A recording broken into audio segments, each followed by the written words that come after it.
Today, I'm going to give you my review of Marvel's Black Widow, plus a special announcement at the end of the podcast. And we'll get to that right after this. Can you believe the year is already half over? Well, it's time for me to review my goals. Have you reviewed yours? Wait, you don't have any goals? You know what? It's never too late. The Goal Process 101 ebook has helped me clarify the best and most achievable goals. Plus, it helped me set a plan in place to accomplish them. I mean, this podcast is just one of the results of the Goal Process 101 ebook. Check it out at christiannerdsunite.com/goals. It's never too late to start. And now, back to the show.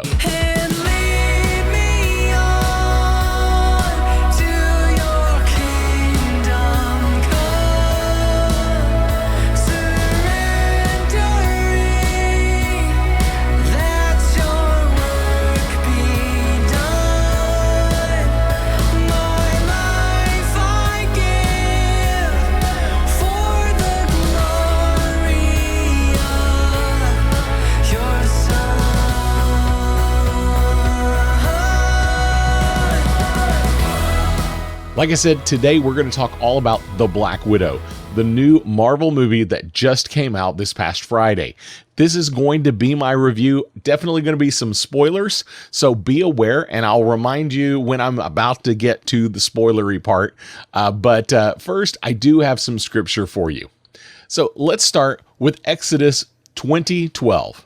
Honor your father and your mother, so that you may live long in the land the Lord your God has given you. Proverbs 6:20. My son, keep your father's command and do not forsake your mother's teaching.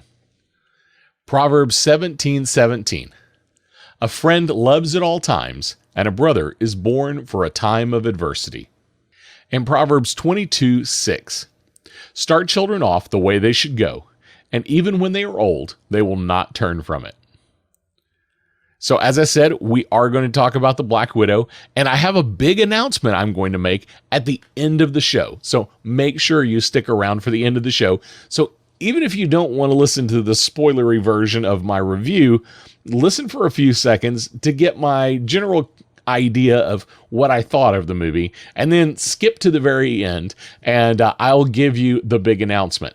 So first, let's be straight. I am going to have some spoilers, but I'll start off with, I thought the movie was good. I really enjoyed Black Widow. I thought it was a good movie. It touched on some interesting ideas that previous Marvel movies really haven't dealt with. And I thought it was overall a really, really nice movie. Now, anecdotally, there are individuals I've run into that said, they didn't like the movie, that it was boring or they didn't care for it. But I really enjoyed it, and so did the critics and most of the audience that watched it over the weekend. Rotten Tomatoes critic score was 81%. Now, notoriously, Rotten Tomatoes high critic score usually means a very, very low audience score, and vice versa. However, the audience score for Black Widow was 92%, and that's with over 5,000 reviews already, and the movie just came out 4 days ago. Now, how did it do in the box office? Box office opening weekend did $80 million. That is $10 million more than F9, the Fast and the Furious movie that just came out. That movie didn't come out on demand at the same time as it came out in theaters. So the only way to see Fast 9 was to go to the theater and see it. And it only made $70 million. So this first Black Widow, the first Marvel movie for Phase 4, actually topped that, and it was available other places. So how did it open? It opened in over 4,000 theaters. And just to kind of give you an example, give you a reference here, The Last Jedi opened in 2017, and that opened also in just over 4,000 theaters. So we're really talking about a similar number of theaters are back open and available to go see movies at. So this is the top post-pandemic era movie opening so far. Nothing has made more than this. It also made another 78 million internationally, and Disney released this, which is pretty unusual. Generally, streaming services don't release numbers at all. They just won't.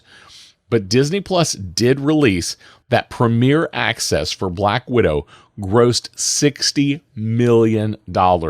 So that puts them, just for the weekend, that puts them somewhere around the $200 million mark for this film.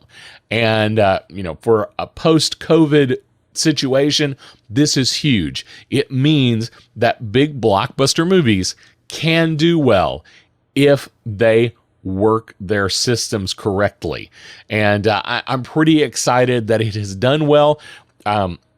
My personal thought is that if they did $60 million on Premiere Access and they did $80 million in the theaters, Disney is probably going to keep this Premiere Access same-day release thing going for a while.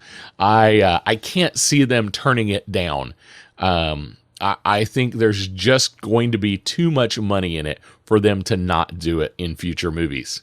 Now, I still haven't gotten to the spoilery parts, so you're safe. So when is this movie set? Because let's be honest, if you don't know what I'm about to say, this is not a spoiler. This is a movie from 3 or 4 years ago.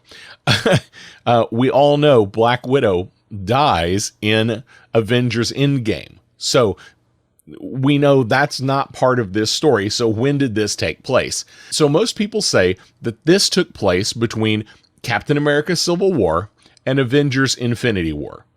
And that makes perfect sense. That's the place you would watch it if you wanted to watch all the films in chronological order.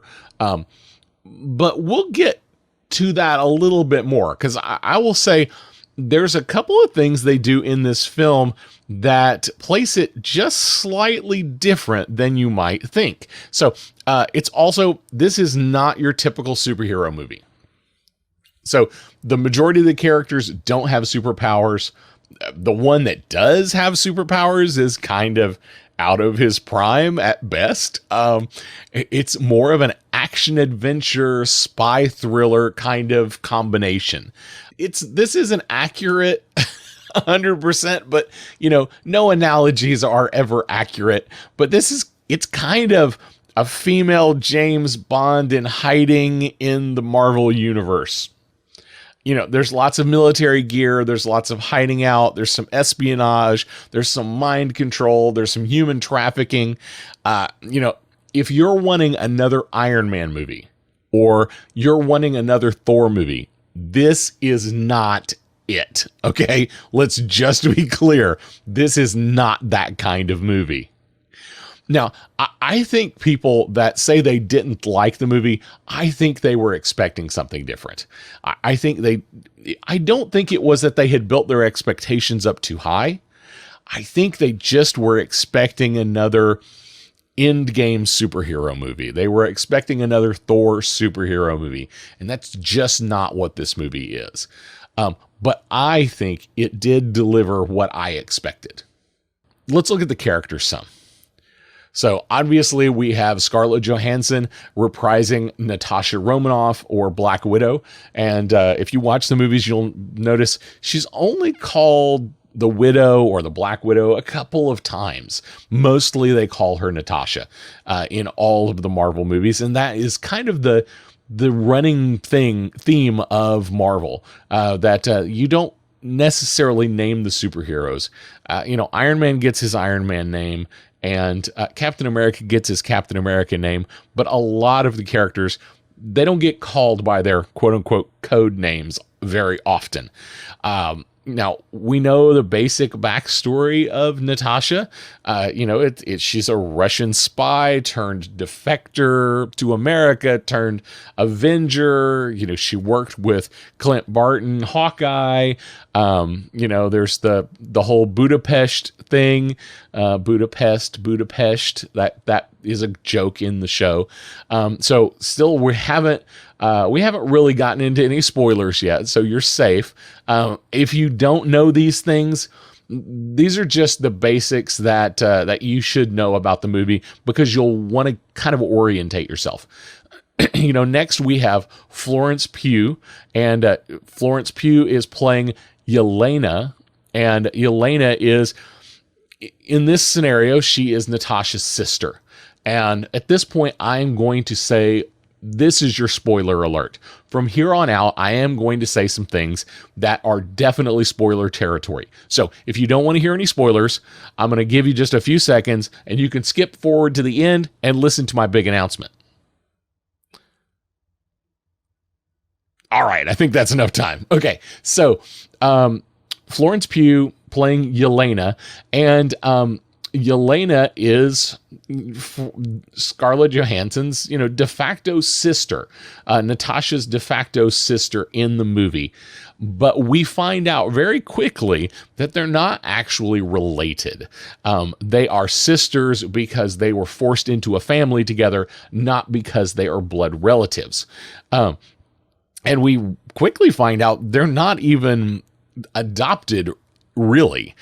Now, Yelena is most likely going to be kind of the Black Widow replacement character in the Marvel Universe. That's what many are speculating. That's my guess as well, although there is something we will talk about at the end that could change how her character really fits in to the Marvel Cinematic Universe in the future. But we'll get to that near the end. Now, we have Rachel Weisz playing Milena, and Milena is a operative of the Red Room. She's a scientist.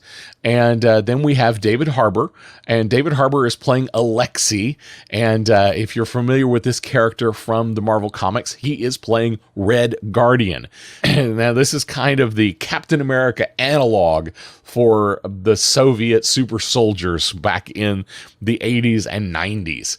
I remember when Marvel actually published just a one-shot called Soviet Super Soldiers, and it listed all of these characters who were Russian superheroes, and they all had interesting powers, and they all had great looks. It's a fun little comic. Now, Alexei is a little narcissistic. He is a true super soldier. He does have superpowers, and we do get to see his basic super strength. He has some invulnerability kind of things going on. So, he's got definitely that Captain America vibe, but he doesn't carry a shield. So he is a little narcissistic in the movie. He wants to hear what Captain America thought of him. And, probably he's exaggerating his experience with Captain America. There's some conjecture. Did he actually ever meet Captain America? He implies that he has, that they fought against each other. And someone else implies he wasn't even here. He was still frozen in ice when you were doing that. So now in the comics, they definitely ran into each other quite a bit. And in fact, there were multiple versions of Red Guardian throughout the years. They kind of did some retconning at one point where, we just had the one Red Guardian, and then later on they decided, we're going to do this World War II version, and we're going to put the Red Guardian in there, but he's not going to be the right age, so we're going to put a different character in, a different person in the suit. In the Marvel Comics, there have been multiple versions of the Red Guardian. As I said earlier, there are other Soviet-era superheroes in the Marvel Universe, and I mentioned that one-shot book. It's really great. If you can find it, or if you've got Marvel Unlimited, you should check it out. But a couple of them get name drops in the movie, and I kind of liked that. It was a nice little bonus. Specifically, a large man he's one of the prisoners along with Alexei, and he is called Ursa. He calls him Ursa, and he also says he calls him a big bear. Now, in the comics, Ursa is a hero that transforms into a huge bear to fight. And at one point, Yelena calls Alexei the Crimson Dynamo. And it's a little, I couldn't decide if it was supposed to be her picking on him by using the wrong name or her forgetting who he really is and what his real name is and just calling him the Crimson Dynamo. Now, if you're not familiar with Crimson Dynamo, once again, a Soviet super soldier who is traditionally an Iron Man analog and an Iron Man villain. These were nice little jokes if you caught them. I liked them. It was kind of fun. And then we have Oti Fajbenle. I might be butchering that name. I'm sure I am. And he plays a character named Mason. Now, back to my comment earlier about this is kind of a female James Bond kind of thing, but not exactly. Well, Mason would basically be a really crappy version of Q. He is, he helps set up safe houses. He helps the Black Widow with equipment, that kind of thing. But he always brings really, really crappy stuff. So that's kind of fun. It's kind of goofy. He always complains that, Natasha doesn't give him enough money to be able to provide proper equipment. But he does bring a couple of MacGuffins along with him that kind of push the story along. He is definitely one of those characters who is kind of fun to have, but definitely is not required for the story. So that's who Mason is. Then we have the real bad guy. Now, a lot of you have been saying, well, you've got Taskmaster. Taskmaster's the bad guy in the movie. Now, this is a big spoiler, so be aware. Like most Marvel stories, there's not one bad guy, there's two. And Dreykov is really the bad guy. And Dreykov is in charge of the Red Room. He is the big bad, and we'll get more into his story here in a little bit. And then we have Taskmaster, who is this master mimic, able to duplicate every move that someone makes. And they even say, it's like fighting a mirror when you fight the Taskmaster. Now, we'll get to him later. Yeah, we'll come back to that. So here's a quick synopsis of the movie. First, it's not a straightforward origin story like many expected. This is a current story. Well, ignoring the fact that this technically happened 2 or 3 movies ago, but it only hints and has flashbacks to her true origin story. So it's not a true origin story. It is a story for today that she's going through while she remembers her origins. So we start off in 1995 and we're introduced to her quote unquote family. And that's really just a group of Russian spies working for Dreykov. And the family is Natasha, her sister Yelena. But we find out quickly, like I said earlier, they're not really related. We have the father figure of Alexei, who's the Red Guardian. And we have Milena, the mother figure, who's the scientist. And that they're all working together only for 3 years in Ohio. But during this 3 years, they build really close bonds because they have to live like a family to be able to steal the information that they're trying to steal from this secret base. And later we find out it's SHIELD base, but it's not really a SHIELD base. It was actually a Hydra base. So, So to quote Deadpool 2 and, all the Dominic Toretto memes, this movie is all about family. Yeah, I said it. It's all about family. So that's right. Get ready for all the Dominic Toretto / Black Widow family memes. I bet it comes back. So, and if you listen to anybody and they don't say that this movie was about family, I think they missed the point.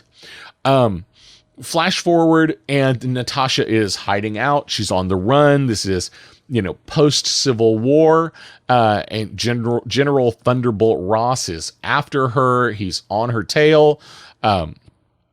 She finds out that the Red Room where she grew up and where she became an assassin is still active, and that Dreykov, who she thought she killed, is still alive.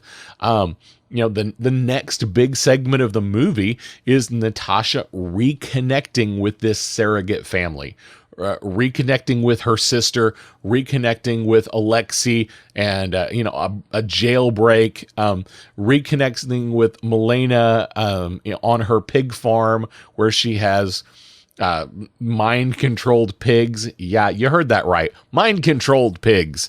And if you've read anything about the implants that Elon Musk has for pigs, that is totally what I was thinking of when this happened. So be aware that happens.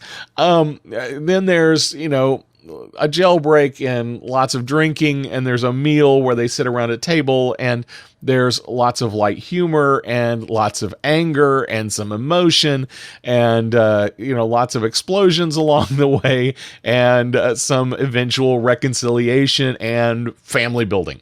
So, we're creating this narrative that this family has been separated, but they really do have a bond, that they really do care for each other, even though they don't think, each one thinks they didn't.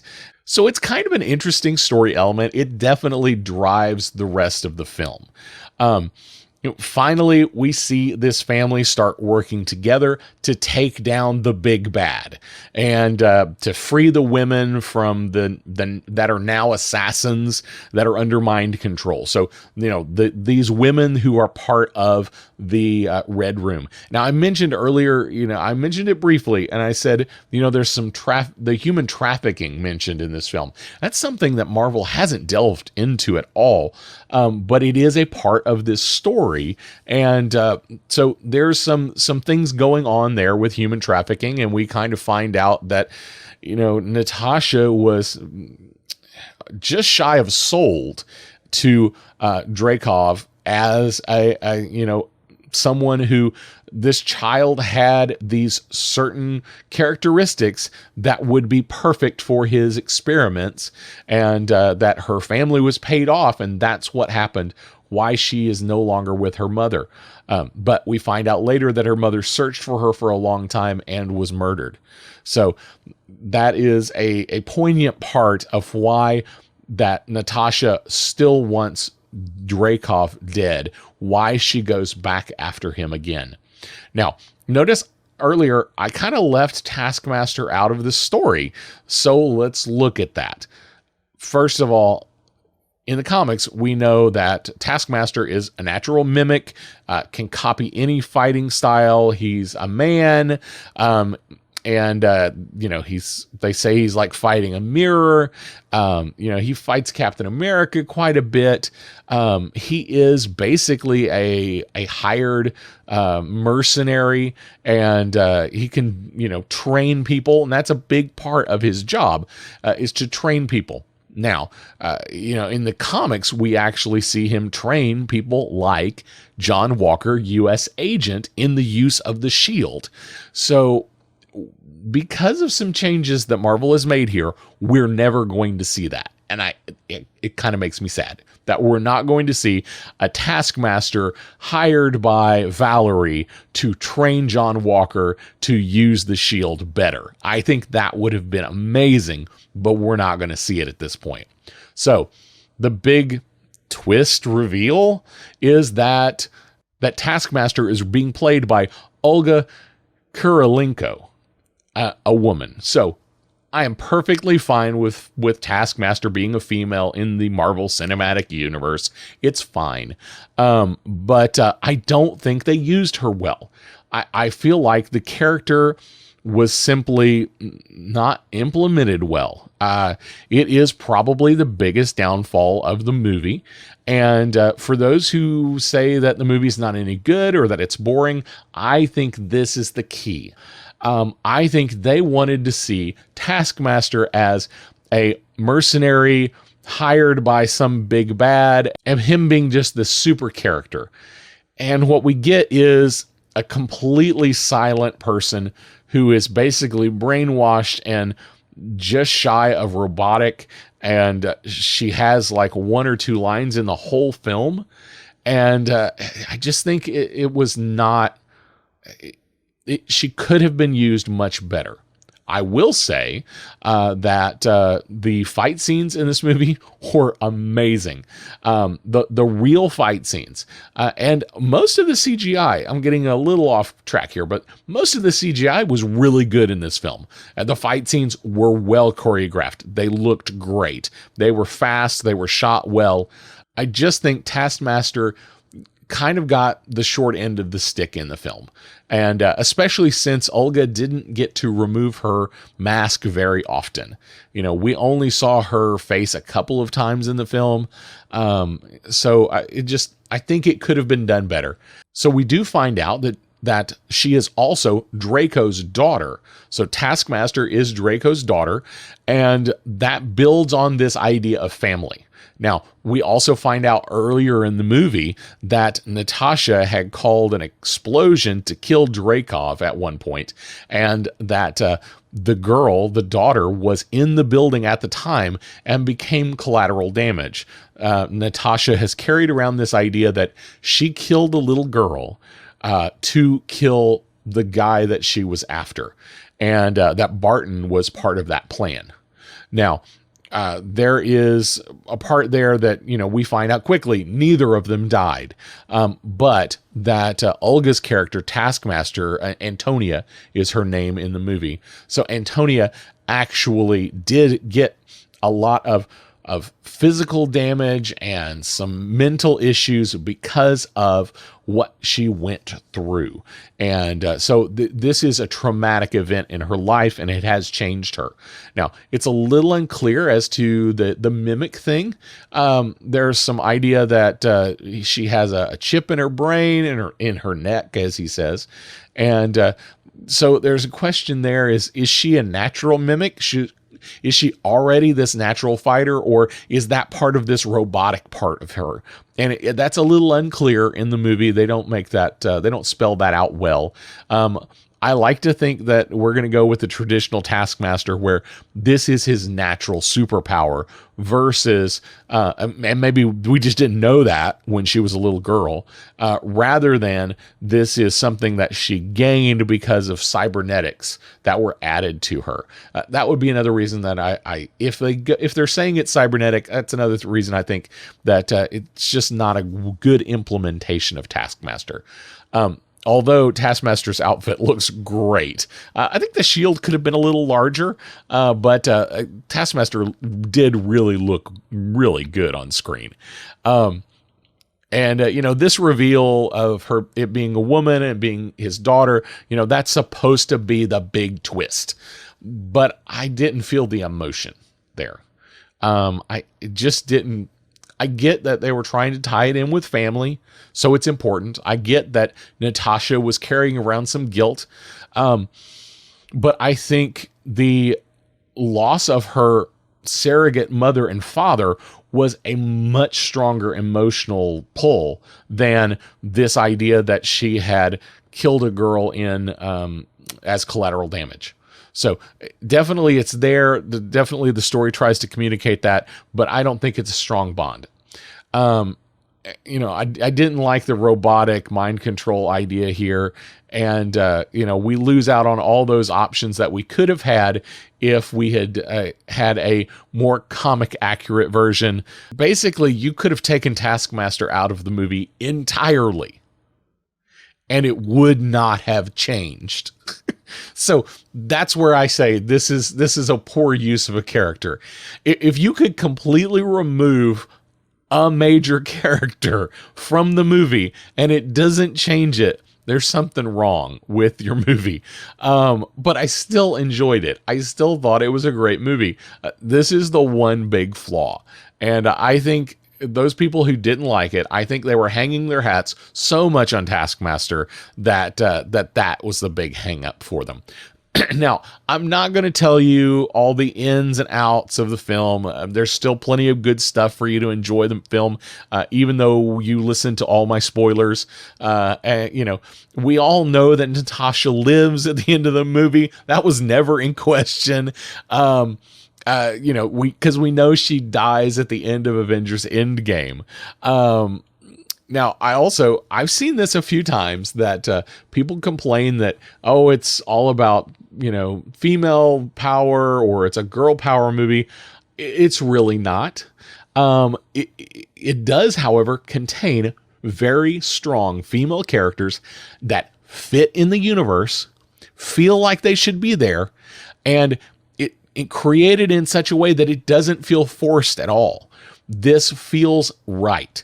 Having these four technically strong female leads in the movie really feels natural for this film. I read those scriptures earlier, and there's one that kind of, I think, best wraps up what this movie is about, and that's Proverbs 17:17. A friend loves at all times, and a brother is born for a time of adversity. Now that says a brother. Well, this is sisters. And in the scripture reference, it's most likely talking about blood relatives, but it could also imply brothers in Christ. And this family that we're looking at, where no one is related, comes together at a great time of adversity to overcome their past, to move forward, and to build a brighter future, and to take down the person that caused them the most grief in their lives. So I think that is a great way to look at it. Now, here's a few final thoughts. Now, back to where I said this movie is set. So most people say it's set between Civil War and Infinity War. But in the pre-credit, but kind of a post-log kind of scene, we see Natasha get a Quinjet from the crappy Q guy, and she says she needs to break some friends out of jail.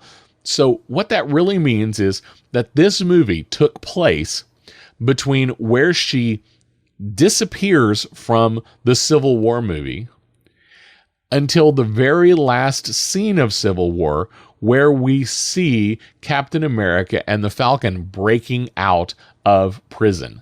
So, because she says she's going to take the Quinjet and she's going to break some friends out of jail. So that means this didn't happen between the two movies. Technically, it happened during Captain America Civil War, within the last, 30 minutes of the movie. Now, there is one post-credit scene, and this is a big reveal, and there's a lot of things to look at here. We see Yelena at Natasha's grave, so we fast-forwarded to today. And then we see Val show up, or Valentina Allegra de Fontaine show up. And, we saw her in Falcon and Winter Soldier recruiting John Walker as U.S. agent.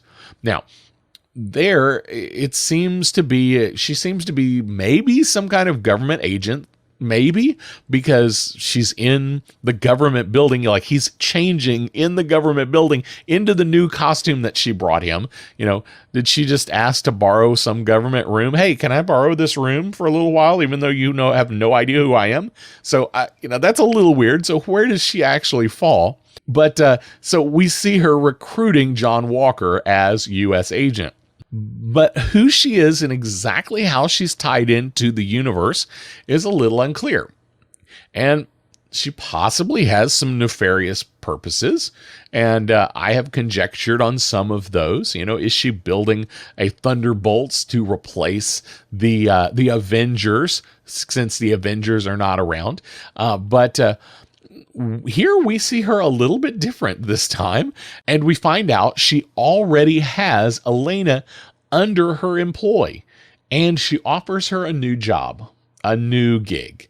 She says, how would you like to kill the man who's responsible for Natasha's death? Meaning Clint Barton.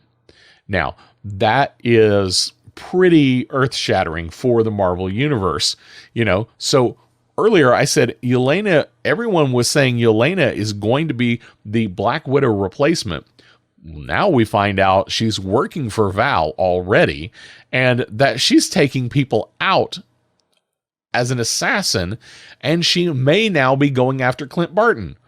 Now, we all know this is not really accurate. Clint is not the reason she died. She gave up her own life for that. So that clearly puts Val on the wrong side of the issues, pitting heroes against heroes.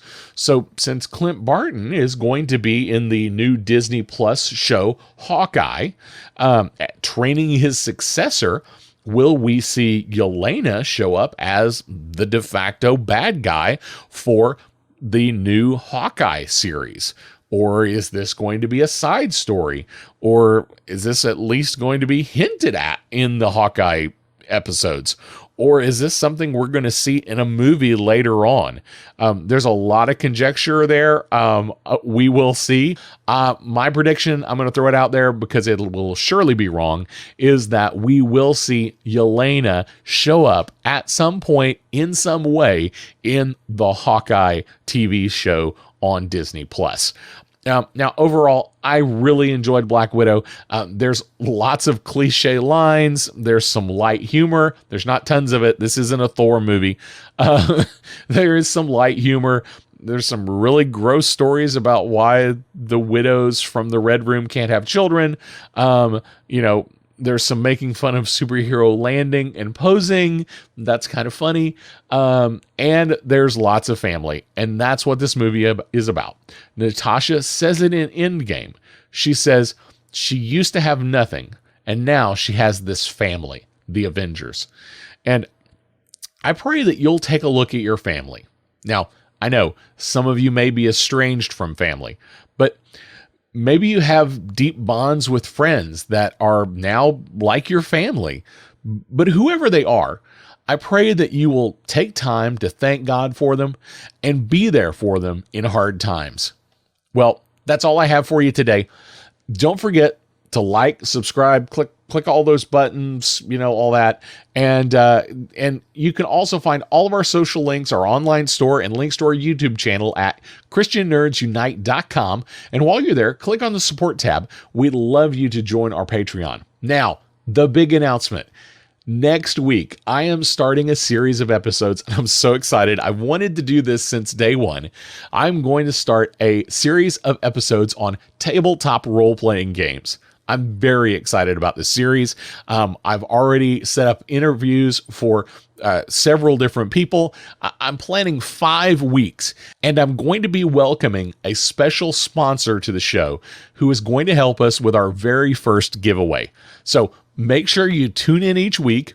So next week, I'm going to announce the giveaway and how you can enter. Then over the following 4 weeks, I'll be announcing a winner each week. So make sure you join us and invite your friends to listen to the show as well. Well, before we go, I do want to leave you with this scripture that I read earlier, Proverbs 17:17. A friend loves at all times, and a brother is born for adversity. We'll see you next week. Blessings.